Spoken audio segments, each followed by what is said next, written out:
What's going on, everybody? Welcome back to the channel. As you can see behind me, we have the return of the first gen Tacoma and my buddy David doing a little maintenance on it today, and we are going to begin with rotating the tires. And I know some of you are probably wondering, well, I just did a tire rotation on my truck, so what's the difference? Well, what we're doing today, we're talking about what you need to do if you are rotating in a full-size spare, which he has that I did not. So stay tuned and we'll dive right in.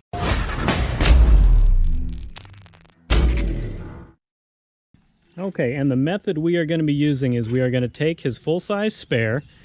That is going to swap places with the passenger rear. The passenger rear tire is going to come up to the passenger front side. The passenger front tire will go around to the driver's side rear tire back there. And the driver rear will come up to the driver front. And then the last driver front tire will go on the back of the truck to be used as a spare.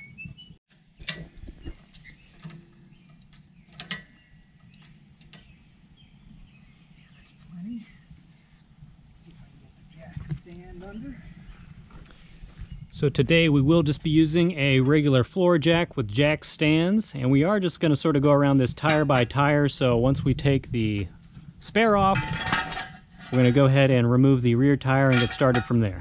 Just a quick side note regarding storing your full-size spare on the back of the truck that David noticed when he was doing all this, so I'm going to let him take over real quick. Yeah, so when you get one of these, when you get a really nice rim set like I've got, these are the Toyota TRD Pro wheels, the challenge is that you really have a specialized system for being able to actually pull the lug off.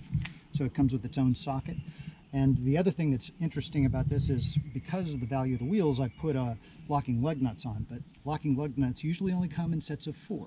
And you need 5. And you need 5 because I don't want this to go away. Yeah. So I actually use a bicycle lock going through the wheels and going onto the mount points so that I don't have to worry about somebody yanking this off. That's actually really easy for somebody to do. And how thick was that you got to make it? I got a one of the really thick, it's like a half-inch cable bike lock. So you got to be like Arnold Schwarzenegger to cut through that with bolt cutters, probably. That's the hope. That's the hope. Okay. Yeah, it's really more to make it less of a crime. Yeah, you got to want to make it as hard as possible for people. They'll get what they want, but exactly. You know. Okay. And realistically, you know, if somebody's walking around, these three guys are the only things that are holding it on. So right. It's you know, it's pretty quick to pop this off. Right. So yeah, you need some kind of lock.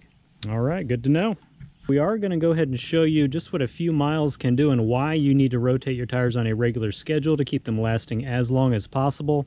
So he has had these tires on his truck for 6,000 miles now. So we are going to go ahead and measure the tread depth of the tire that has 0 miles and the ones that have 6,000 and go ahead and show you already the noticeable difference. Yeah, so looking at trying to get a matching pattern on the tire just so we're measuring the same thing. We've got a depth here of about 11 millimeters on this pattern, and here we have a depth of a little under 10. So it's lost about 1.5 millimeters, almost 2 millimeters. Now that's the just back tire. The back tire, right? So, and the front tires definitely wear more. Well, what we'll do is we'll take a look at the front and see what we have here. I think that tire's haunted. It looks like it wants to roll off into the wild blue. It does.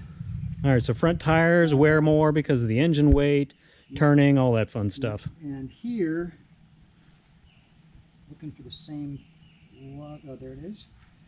We're looking at, 9 millimeter. So an extra millimeter of wear just on the front tires. So we've lost about 2 millimeters of tread. Just over 6,000 miles. 6,000 miles. So on the front, and about 1 millimeter on the back. So you guys can quickly see how if, you know, most people are driving 12 to 15,000 miles a year, you can quickly see how that can start to affect your tires and why it's so important to rotate them on a regular basis.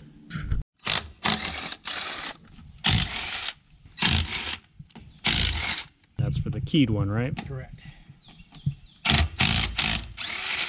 So I like loosening the top one last. Right. Just as a matter of... Keeps it as stable as possible. Exactly.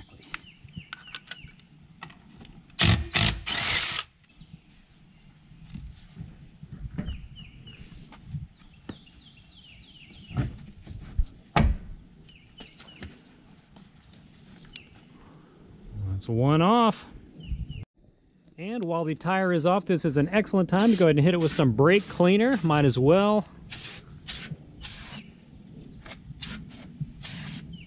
This stuff is great. CRC makes cleaners for just about everything.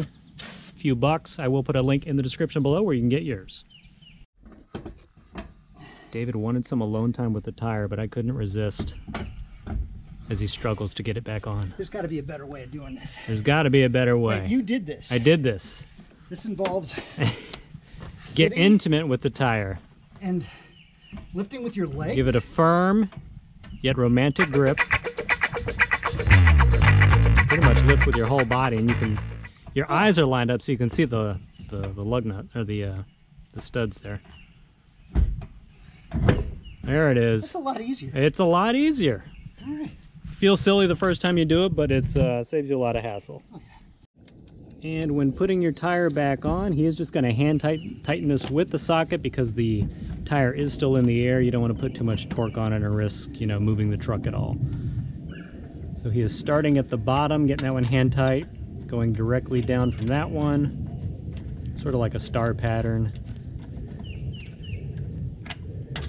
And then across to the next, and so on and so forth until all of those are hand tight.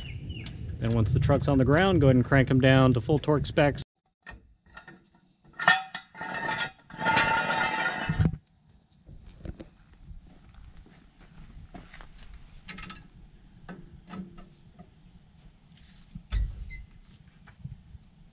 Now he's setting his torque wrench to 85 foot-pounds, get that rear tire completely installed. And when he torques these down, he's going to follow that same star pattern.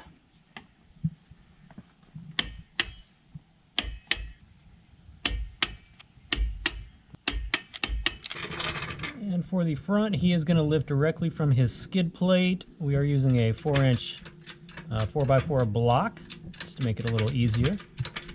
Don't want to scratch up that shiny metal down there. Don't want to scratch it up doing something like this. Off-road, absolutely. Oh, yeah.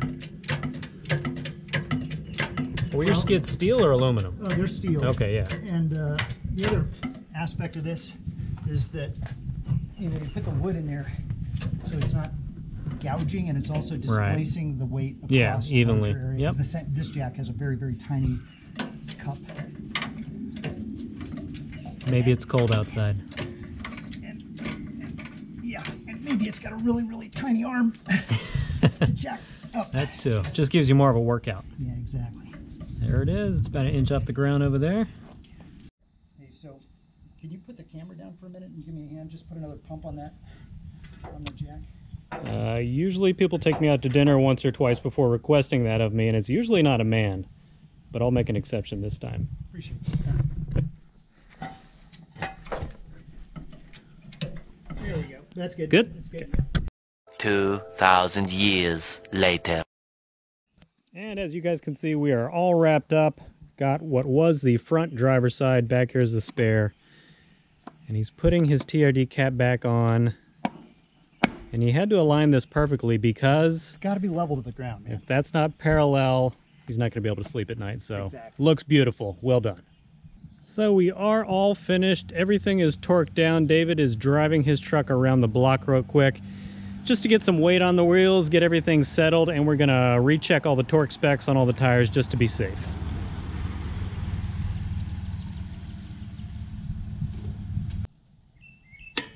You can see right there, a little bit of an extra turn needed to get that one torqued down.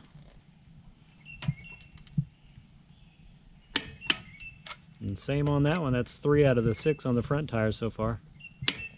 Yeah, pretty much all of them about even, aren't they? Yeah, just a little bit off, and this is why after you mount them, it's a good idea to just drive it around, make a couple of turns, put a little torque on the edges of the wheel, and then come back, and then just make sure your torque is set properly.